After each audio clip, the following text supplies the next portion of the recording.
All right, so you should have set up your first two frames. The first one again was a blank frame.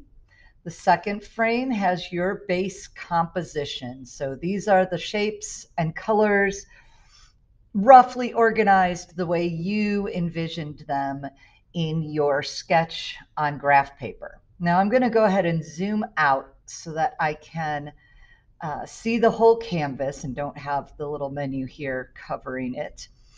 And the next step I have, this is my base, is I'm going to start my next slide. So to do that, I'm going to just click here on the just outside the canvas. I'm going to press Control and A to select all of the items on my canvas, Control C to copy them. And now I'm going to click on the next slot frame, so frame 3, and I can either do Control V or I can come up here and use paste. Now I'm going to start to animate. So just like in a Google digital flipbook, Google Slides digital flipbook, we're going to move things a little bit. And as you are putting together your slides and your squares start dancing, you want to think about having some things that are going to be stable, some things that might not move, so that you can give the viewer's eye a place to rest. So I'm going to start, and I am going to go ahead and I'm going to start by turning every other one of my pink squares. So I've held down the shift key, I've clicked on the squares I want to turn, and now I'm just going to come up here and you see these squares, these 4 translucent squares. When you see the arrow become curved like it is now, I can press the left mouse key and I can turn or rotate my objects. So all the objects that I selected are going to rotate together. So they're going to start spinning. Okay. And then I am going to move this top blue piece forward.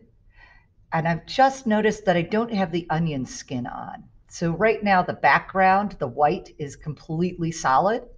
When I put the onion skin on now, these 3 dots here, I can see how far I moved each of the shapes so far. So I'm going to have this blue shape go that way, this one come this way, and this one come this way. And to start, I think I'm going to keep these red shapes be my sort of stabilizers, and I'm not going to move those. And I'm going to just use my cursor to drag across only the greens. And when I come to these blue squares here and I grab just the corner, so it's a straight arrow. So this was curved arrow, here's a straight arrow. And I pull, it increases the size of all of those squares. And I'm going to do the same thing with this one. Okay. So again, I don't want to move things too quickly or it'll look jumpy. It won't have smooth transition between frames. So again, I'm going to select everything with Control A. I can either Control C to copy, or I can come up here and copy. 4th frame, paste, and I'm going to continue to repeat. So I'm turning or rotating these 3 together, and this one and this one are both moving to the left. This one and this one are both moving to the right. And as my squares get bigger and start to overlap, I'm going to have to be careful that I don't unintentionally grab these red ones. When I select all, I'm going to make these bigger. Although that could be interesting, an accidental interesting. I'm going to make that one bigger. Select all, copy, frame 5.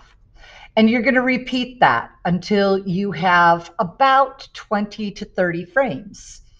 And then we will move to the next step and the possibilities and options for the next step. So once you have created your sequence, you can come back. So I can come back to this first frame here. And if I press on the green arrow at preview play, and I can see what my animation is doing so far.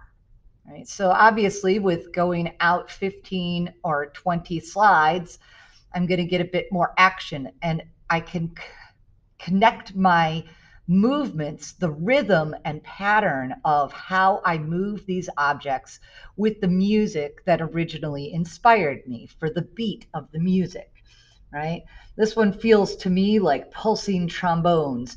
I want to get something in there now that feels like marching, because my song is about a marching band. So I've got to figure out how I'm going to get those marching feet in there, like we're moving in that marching rhythm.